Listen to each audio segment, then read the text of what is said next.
राष्ट्रीय समाचार भारत के दर्शकों, आज हम आपको बता रहे हैं। सबसे पहले तो मैं आपको ये गली दिखा दूं। करीब 5 फीट की ये गली है। यहाँ पर कच्चे मकान है और यहाँ पर ये जो रास्ता है करीब 4 या 5 फीट का जो रास्ता है। तो हम आज विदिशा के एक ऐसे स्थान पर पहुंचे जो कि जिसका इतिहास में बहुत पुराना नाम है। उसका नाम है वैस नगर। जी हाँ, वैस नगर, जिसका नाम इतिहास में सुनहरे अक्षरों में लिखा हुआ। ये वही वैस नगर है जिसमें सम्राट अशोक का विवाह हुआ था।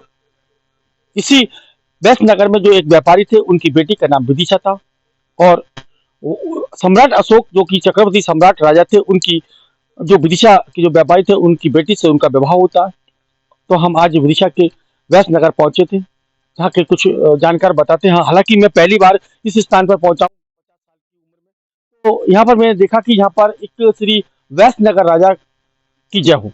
मतलब यहाँ पर आपने उज्जैन के राजा सुने होंगे, अन्य राजा सुने होंगे, लेकिन यहाँ पर पहली बार मैं जब यहाँ पर पहुंचा तो यहाँ पर वैस नगर के राजा का स्थान है। और यहाँ पर जब मैं यहाँ पर पहुंचा तो मैं पहले आपको अंदर ले चलता हूँ। यहाँ पर मैं साथी से कहूँगा ये थोड़ा सा आसपास के दिखा दें। यहाँ पर जो बैस नदी के नाम से बैस जो नगर है, यहाँ पर एक बैस नदी भी निकली हुई है। तो यहाँ से एक बैस नदी जो कि बहुत पवित्र नदी है, यहाँ से निकली है। और उसके बाद में हमारे साथी से कहूँगा ये यहाँ पर जो भगवान जो विराजमान है, यहाँ पर देखो ये चबूतरा बना हुआ है। यहाँ पर सभी देवी देवताओं की यहाँ पर प्रतिमा विराजमान है। और यहाँ पर भगवान भोलेनाथ जी का त्रिशूल भी लगा। मैं अब आपको इसी क्रम में अंदर ले चलता हूँ। तो सबसे पहले तो मैं आपको ये दिखा दूँ, जहाँ पर बैस नगर के राजा, जहाँ पर लिखा हुआ श्री गणेश नमा बैस नगर के राजा सेवा समिति बैस नगर विदिशा, शिव जी की आरती लिखी है। और रोज डेली यहाँ पर भगवान भोलेनाथ जी की आरती होती है।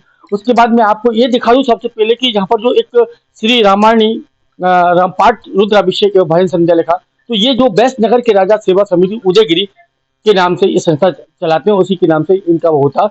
और इसके मुख्य पुजारी हैं अरविंद भार्गव और नितिन शर्मा। तो ये यहाँ पर जो बैस नगर है, बैस नदी है, उसके ही तट पर ये करीब जमीन से करीब 50 से 60 फीट की हाइट के ऊपर ये मंदिर की स्थापना कभी किसी ने की होगी। तो मेरे साथी से मैं कह दूं, दिखाता हूँ, थोड़ा सा अंदर दिखा दे। यहाँ पर जो बैस नगर के राजा साहब विराजमान है, नीचे दिखा दें कि ये बैस नगर के राजा यहाँ पर विराजमान है। पहले ऊपर की तरफ भगवान श्री गणेश जी की प्रतिमा विराजमान है। और इसके बाद भगवान भोलेनाथ जी की अति सुंदर प्रतिमा है, जो कि बैस नगर के राजा के नाम से जाने जाते हैं। उसी के बगल में एक त्रिशूल लगा हुआ है शानदार, और नंदी महाराज जी यहाँ पर विराजमान है। तो ये बैस नगर के जो राजा साहब के नाम से स्थान जाना जाता। मैंने आपको पहले बता दिया कि बैस नगर का जो इतिहास है, वो भारत का जो इतिहास है, उसमें कहीं ना कहीं बहुत बड़े सुनहरे अक्षरों में अंकित है। तो आज हम विदिशा के जो बैस नगर पहुंचे थे, तो हमने यहाँ पर देखा, यहाँ पर बहुत ही अति सुंदर बैस नगर के राजा साहब का मंदिर है। और यहाँ पर जो अन्य भगवान भी विराजमान चबूतरे पर, उस चारों ओर आज वर्तमान में हरियाली, सावन की जो हरियाली होती है, वो हरियाली यहाँ पर देखी जाती है। बगल में नदी का बैस नदी बह रही है। तो एक बहुत बड़ा इतिहास इस मंदिर का। तो हमारे साथ आज हम जब यहाँ पर पहुंचे तो हम यहाँ पर जब पहुंचे तो हमने देखा कि जहाँ पर चारों तरफ हरियाली ही हरियाली नजर आ रही है। और बैस नगर के नाम से ये स्थान है, वार्ड क्रमांक 1 में आता है। अब पहले जो गांव में आता था, बैस नगर की पंचायत में आता था, लेकिन अब इसको वार्ड क्रमांक 1 में शामिल कर दिया गया है। और यहाँ पर अब मेरे साथ जो मंदिर के पुजारी हैं अरविंद भार्गव जी, मैं उनसे जानना चाहूंगा कि इस मंदिर का क्या इतिहास है, आप कब से जुड़े हो और इस मंदिर की क्या महिमा है। जी। जय श्री महाकाल सभी भक्तों को। मैं आपको मंदिर की महिमा बताऊं। मैं यहाँ पे लगभग 21 साल से जुड़ा हुआ हूँ। और भगवान की महिमा यहाँ है कि आप भगवान शिवलिंग पर जितना भी जल आप चढ़ाएंगे, वो जल सब भोलेनाथ में अंदर ही समाहित होता है। आप अगर दुग्ध धारा से बाबा का अभिषेक करते हैं, निरंतर पतली धारा से, तो वह दूध भी बाबा के अंदर समाहित होता है। इसके अलावा बाबा तीनों समय अलग अलग रूप में आते हैं। यहाँ पे सुबह किसी और रूप में रहेंगे। और जो सूर्य की पहली किरण यहाँ पे आती है, जो पहली भोर होती है, उसकी भी किरण यहाँ पे बाबा के पास आती है। ये लगभग कितने प्राचीन मंदिर हुआ? मंदिर लगभग हजारों साल प्राचीन मंदिर है, क्योंकि मेरी उम्र तो मंदिर से बहुत कम है। जुड़े कैसे जुड़े? मैं यहाँ पे मेरे को क्या है, आज से लगभग 22 साल पहले स्वप्न आया था कि किसी पेड़ के नीचे कोई शिवलिंग है खंडर में। मुझे नहीं पता था कि मैं कैसे वहाँ पहुँचूंगा, लेकिन एक बार महाकाल हम गए और महाकाल से उनकी प्रेरणा से हम यहाँ पे जुड़े। रवि पंडा जी द्वारा विष्णु भगवान के मंदिर पे अखंड रामायण चल रही थी, तो हमें यहाँ पे भगवान का आभास हुआ और भगवान की यहाँ पे प्राप्ति हुई। जब हम यहाँ पे आए थे तो ये मंदिर पूरा बेल पत्तों आदि से ढकी हुई पूरी शिवलिंग थी और हम 3 ब्राह्मण यहाँ पे आए थे। मैं था, रवि पंडा जी थे और अभिषेक भार्गव जी थे। हम तीनों ने यहाँ के मंदिर की सफाई की और निरंतर यहाँ पे फिर 1 साल तक अभिषेक किए। फिर हमने अपनी टीम बना के यहाँ पे जो भी मित्र मंडल द्वारा और यहाँ पे ये मंदिर श्रावण का सोमवार में और क्या महिमा बढ़ जाती है यहाँ पे श्रावण सोमवार में यही महिमा बढ़ जाती है कि बारिश में अगर आप पानी कहीं भी डालेंगे तो वो बाहर आ जाता है जमीन पे। लेकिन यहाँ भोलेनाथ की महिमा यह है कि अगर आप बारिश में भोलेनाथ पे लूटों से जल से अभिषेक करेंगे तो वो पूरा जल भोलेनाथ के अंदर ही समाहित होता है, जलेरी से बाहर नहीं आता। ऐसा? जी जी भाई, क्या नाम है आपका? प्रशांत तिवारी। तुम्हारी कहाँ रहते हैं आप? बड़े अंदर विदिशा में रहता हूँ, तो उपदेश यहाँ पर मंदिर में। कहाँ आते हो आप? यहाँ मंदिर पे आते हैं रोज, सर, कितने किलोमीटर होगा ये? 3-4 किलोमीटर समथिंग होगा। रोज डेली आते हैं आप या हाँ, प्रतिदिन आते हैं प्रतिदिन आते हैं? जी। क्यों आते हो यहाँ पर, क्या महिमा है यहाँ की? महिमा ये है कि भोलेनाथ का बहुत प्राचीन मंदिर है और जब हम आए थे तब जैसे मंदिर में बताया पुजारी जी ने, तो बहुत प्राचीन है और यहाँ पे मतलब पूरा खंडर पड़ा हुआ था। भैया, क्या नाम है आपका? मेरा नितिन शर्मा नाम है। क्या नाम है? मतलब कहाँ से हैं आप? मैं ग्राम नीमखेड़ा है पास में गाँव, वहाँ से मंदिर आता से क्या जुड़ी, कब से जुड़ी, आपके आस्था? हूँ। हम 10-15 साल से जुड़े हैं। मंदिर पे आस्था है कि भोलेनाथ का प्राचीन मंदिर है और सभी लोगों के मित्र मंडल के द्वारा यहाँ से जुड़े हैं। तो जब से जुड़े हैं तो दर्शन करने रोज सुबह शाम आते हैं। आरती से मेला में तैयार। जी भैया, क्या नाम है? कमलेश कुर्मी ढोलखेड़ी। धूलगढ़ी से आते हैं आप? जी। अच्छा, कब से जुड़े हैं मंदिर से? काफी वर्ष हो गए। क्या महिमा है? यहाँ की महिमा अद्भुत है। दिन में 3 बार भगवान अपना स्वरूप बदलते हैं और जितना भी आप लीटरों से कुछ भी आप जल या दूध चढ़ाओगे तो वो भगवान के उसमें समर्पण हो जाता है। तो हमारे साथ जहाँ पर जो अरविंद महाराज हैं भार्गव जी, वो जुड़े हुए थे और उनके साथ पूरी टीम जुड़ी हुई थी। कोई कहीं कहीं से आते हैं, कोई गांव से आते हैं, कोई शहर से आते हैं, इस मंदिर से जुड़े हुए। तो अरविंद भार्गव बताते हैं कि उनके लिए आज से कुछ वर्ष पहले सपना आता। सपने में आता है तो वो महाकाल उज्जैन के लिए जाते हैं। वहां से जब वो उनकी टीम के साथ इस वैष्णनगर के स्थान पर पहुंचते हैं तो यहाँ पर ये मंदिर खंडर के रूप में देखा जाता है और जब वो यहाँ पर साफ सफाई करते तो भगवान त्रिलोकीनाथ निकल आते हैं और दर्शन होते हैं। उसी क्रम में यह खंडर होता है और उसके बाद इनकी पूरी टीम, अरविंद भार्गव की पूरी टीम इस कार्य में लग जाती है और ये खंडर मंदिर को एक अच्छा भव्य बनाने का कार्य प्रारंभ कर दिया। बताते हैं कि यहाँ पर अरविंद भार्गव बताते हैं कि जब यहाँ पर जो सूर्य भगवान निकलते हैं सुबह, तो सूर्य भगवान पूर्व से निकलते हैं और पूर्व से निकलने के बाद जो पहली किरण होती है वो भगवान भोलेनाथ के ऊपर पहली किरण उनके प्रति, ये भार्गव बताते हैं।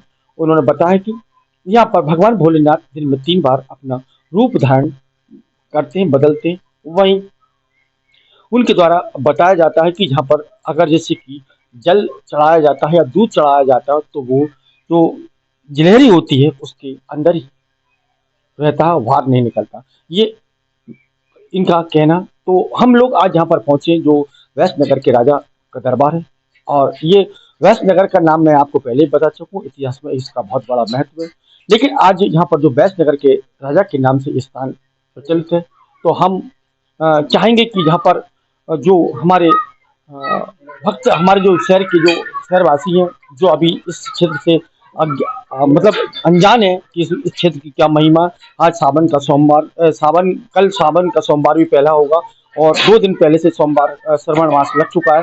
तो सावन की तैयारियां यहाँ पर चल रही है। यहाँ पर तमाम प्रकार के इंस्ट्रूमेंट भी आ चुके हैं। यहाँ पर देखें किस तरीके से यहाँ पर ये जो इंस्ट्रूमेंट आ चुके हैं, यहाँ पर शायद भगवान की भोलेनाथ की भजन संध्या का आयोजन भी होगा। यहाँ पर ये देखिए आप, यहाँ पर माइक सेट आ गया है, तो यहाँ पर सभी प्रकार की तैयारी चल रही है। तो सवाल यहाँ पर यह था कि यहाँ पर जो अरविंद भार्गव बताते हैं कि सूर्य की किरण यहाँ पर पड़ती है, पहली बात।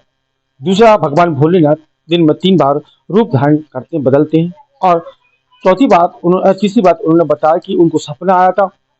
सपने के बाद यहाँ पर वो जब उनकी टीम पहुँचती है तो भगवान भोलेनाथ की प्रतिमा उनको मिलती है और वो उसी समय से खंडर मंदिर को एक आज अच्छा रूप दे दिया। तो ये विदिशा से करीब 4 से 5 किलोमीटर की दूरी है। सम्राट अशोक नगरी के नाम से ये जाना जाता था। विदिशा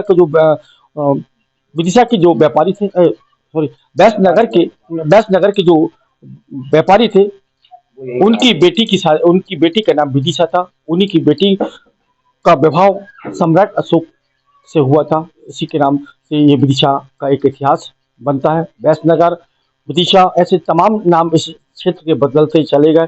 पहले पुराना नाम यहीं से शुरुआत हुई थी, बैस नगर से, विदिशा से।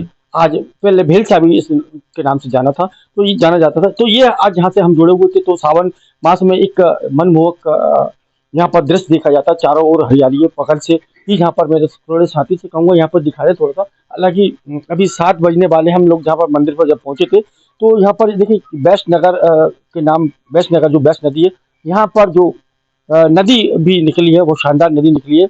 और यहाँ पर चारों तरफ आज हम देख रहे हैं श्रवण मास में, तो चारों ओर हरियाली ही हरियाली नजर आ रही।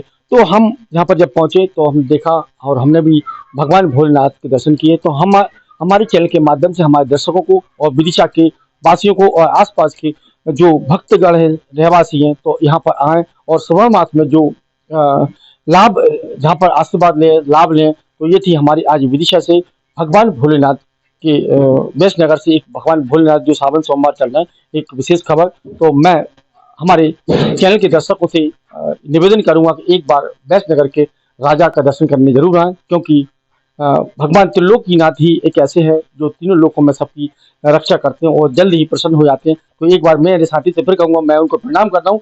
उसके बाद पहले गणेश जी भगवान के थोड़ा सा फोकस कर दे कि गणेश, ताकि हमारे दर्शक भगवान पहले गणेश जी के दर्शन कर लें, और उसके बाद हमारे जो त्रिलोकीनाथ भगवान भोलेनाथ हैं, जो कि बैस नगर के राजा हैं। तो हम चाहेंगे हमारे दर्शक पहले इनको बढ़िया से दर्शन करें, इनका आशीर्वाद लें, और फिर कभी अवसर मिले तो सावन के सोमवार नहीं, कभी भी इस स्थान पर आकर धर्म का लाभ लें और आशीर्वाद लें और अपनी मनोकामना पूरी करें। क्योंकि ये बहुत अति प्राचीन मंदिर है और करीब धरातल से, जमीन से करीब 50 से 60 फीट की ऊंचाई पर है। तो ये हमारी एक खास श्रवण मास में पहली खबर हम आपको दिखा रहे हैं, भगवान भोलेनाथ की, बैस नगर के राजा की। तो आप हमारे चैनल को देखते रहें। मैं विदिशा से राज टीवी समाचार भारत के लिए कमल रैकवार।